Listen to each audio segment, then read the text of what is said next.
మిగతా అప్డేట్ చూస్తే అల్లూరి సీతారామరాజు జిల్లా చింతపల్లిలోని వాసవ్య మహిళా మండలి పలు సేవా సంఘాలకు ఆదర్శంగా నిలుస్తోంది.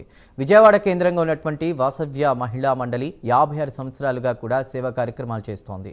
చింతపల్లికి చెందిన డాక్టర్ కీర్తి కెనడాలో సోషల్ వర్క్లో ఉన్నత విద్యను అభ్యసించారు. గిరిజనులకు సేవ చేయాలనే ఆశయంతో వాసవ్య బ్రాంచ్ ఏర్పాటు చేసి 150 గ్రామాలకు పైగా మహిళలకు ఆసక్తి ఉన్న రంగాల్లో శిక్షణ ఇప్పిస్తున్నారు.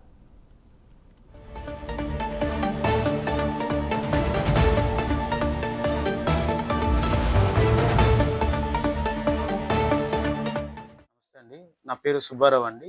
వాసవ్య మహిళా మండలి ఆర్గనైజేషన్ నుంచి మండల్ కోఆర్డినేటర్గా వర్క్ చేస్తున్నాను. ఇక్కడ ఈ ప్రాంతంలో ప్రధానంగా బాల్య వివాహాల మీద, స్కూల్ డ్రాప్అవుట్స్ మీద, స్కిల్లింగ్ మీద వర్క్ చేస్తూ ఉన్నాం. అలాగే ఇది కాకుండా ఇందాక మనం మాట్లాడినట్టుగా స్కిల్లింగ్ ప్రధానంగా ఎవరైతే స్కూల్ డ్రాప్అవుట్ అయ్యి ఏజ్ దాటిపోయి వాళ్ళు ఆర్థికంగా బాగా వెనుకబడి ఉంటున్నారు, అటువంటి వాళ్ళు మనం మోటివేట్ చేస్తూ వాళ్ళకి ఏదైతే స్కిల్లింగ్ అవసరమో వాళ్ళు ఎడ్యుకేట్తో టెక్నికల్ నేర్పించి వాళ్ళకి ఆర్థిక అభివృద్ధి అనేది నేర్పించడం కోసం ప్రధానంగా మేము వర్క్ చేస్తూ ఉన్నాము ఈ ప్రాంతంలో. సో ఇప్పటికీ మనం సుమారుగా ఒక నెంబర్ అనేది మనం తీసుకొచ్చాము. వాళ్ళని స్కిల్లింగ్ సోలార్ సిస్టమ్ అవ్వచ్చు, సోలార్ టెక్నీషియన్ వైపు అవ్వచ్చు, టైలరింగ్ అవ్వచ్చు, వీళ్ళ మీద మనం మోటివేట్ చేసి వాళ్ళ స్కిల్లింగ్ ఇప్పించడానికి మేము తీసుకెళ్తూ ఉన్నాం. ముఖ్యంగా బాల్య వివాహాలు జరిగి ఇప్పుడు 18-19 వయసులు దాటిన తర్వాత ఆ ఏజ్ వచ్చిన తర్వాత వాళ్ళు ఆర్థికంగా చాలా వెనుకబడి ఉంటున్నారు. అటువంటి వారిని మనం ఈ P4 ద్వారా కావచ్చు, దీని ద్వారా మనం ఆర్థికంగా మనం బలోపేతం చేయడం ప్రయత్నం చేస్తున్నాం సార్.